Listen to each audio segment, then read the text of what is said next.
The Road to Hell by ACI 100. Read by Sam Gabriel. Based on the works of J.K. Rowling.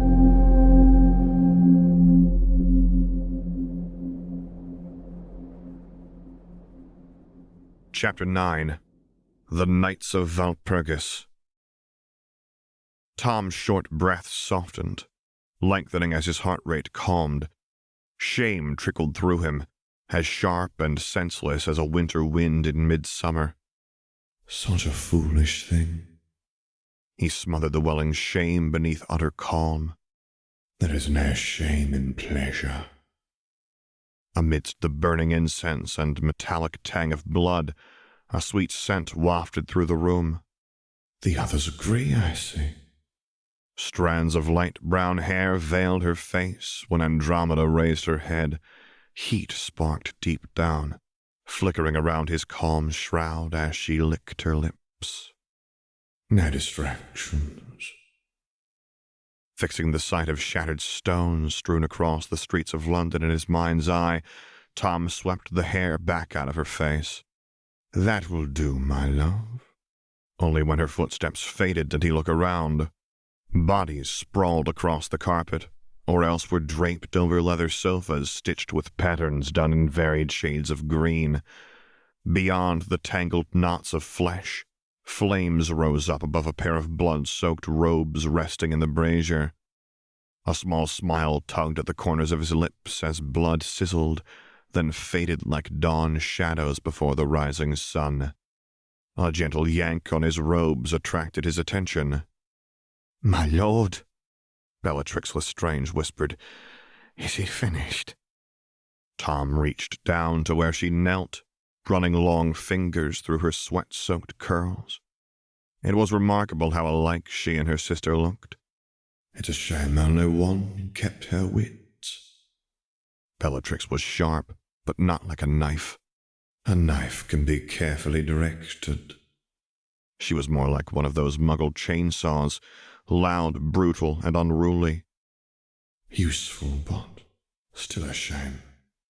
The tugging on his robes grew more insistent. My lord!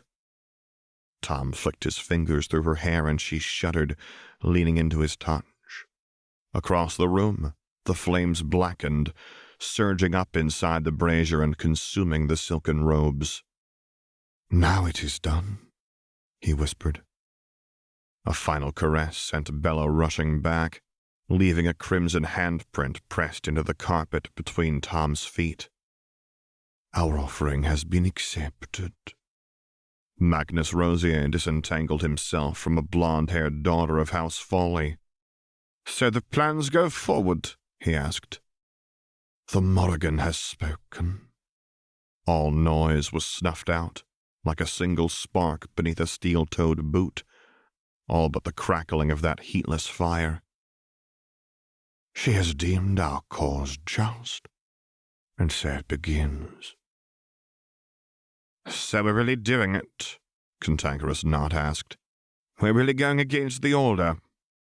Anger reared inside his chest, licking hot tongues up his throat. Its heat must have seeped into his stare, for Knot shrank back into his shadowed corner. So loud when his words are smoke, but so quiet when they might start fires. You understand why we must do this? Scarcely a whisper left Tom's lips, but each word echoed through the room like he had shouted. You understand what will happen if we do nothing? Walden McNair squeezed a wench so hard against his chest, her face screwed up in pain. The Muggle filth will win, he spat. If we do nothing, magic itself will die. The knights faded back as Tom strode through their ranks and placed his back against the brazier. Grim eyes watched him as he produced his wand and gave it a swish and flick. An unoccupied sofa rose some 3 feet off the ground and hovered there. Once there was no need for wands or gestures, Tom said. Once the gods gave us favor, and magic was a living thing that served all who believed. Tom felt his lips curl into a foul shape. Then the Romans came and burnt those bridges. Our gods retreated as we let invaders seize their temples and uproot their woods. Unrest slithered through his ranks, whispering like a gentle breeze through bare branches. The taint spread then, filth who lacked the finery our ways demand. Darren Mulciber spat a wine-tinged glob of saliva onto the carpet at his feet. Muggles? Yes, Tom hissed. Once they were godless swine, who hid only in the deepest shadows, but soon they seized their chance and struck. They are now nothing but decay, and it was always their curse to fear anyone above them. Tom twirled his wand between long, pale fingers. It was Merlin who popularized things like wands and gestures. Heads leant forward into the firelight. I find our reverence of him strange. It's true he was a druid who fought for magic and its salvation, but he lost. These standardizations we still adhere to were not some laudable achievement. They were an admission of defeat. Fitting the order takes his name, Marcel Zabini jeered. Tom nurtured the forlorn shadow of a smile. Merlin meant well, for all his flaws. And the order? One of the new witches asked. Tom's smile sharpened until it could have sliced through stones. The order cares only for power. Many of those same heads that had leant forward at the mention of Merlin now shrank back. They fear the Empire now as much as they ever have. That fear needed to be stripped away. They make Merlin's old mistakes, Tom continued. Merlin failed, not because of numbers or a lack of strength, but because he wanted everyone to live in his perfect world. It was a naive error, but an honest one. The grip he held around his wand grew vice-like. The Order makes the same mistake, but they do so knowingly. Bastards! Someone called near the room's rear wall. Tom waved a hand, dragging wry amusement through the searing pit of anger bubbling deep down and up into his voice. Who can blame them? Would you want the old gods back if their return would mean your undoing? The sharp smile stabbed back onto his lips. Why dispose of all your slaves and grant your subjects power beyond imagination that would hardly fit their greater good, now would it? Tom recalled the jeering of long-dead orphans and conjured up his father's face. Beads of frost curled up from the fibers around his feet, then crept across the carpet. We will cut away that filth and bring the old gods back. So it has been foretold, and so we will make it. So we will make it, the crowd called back.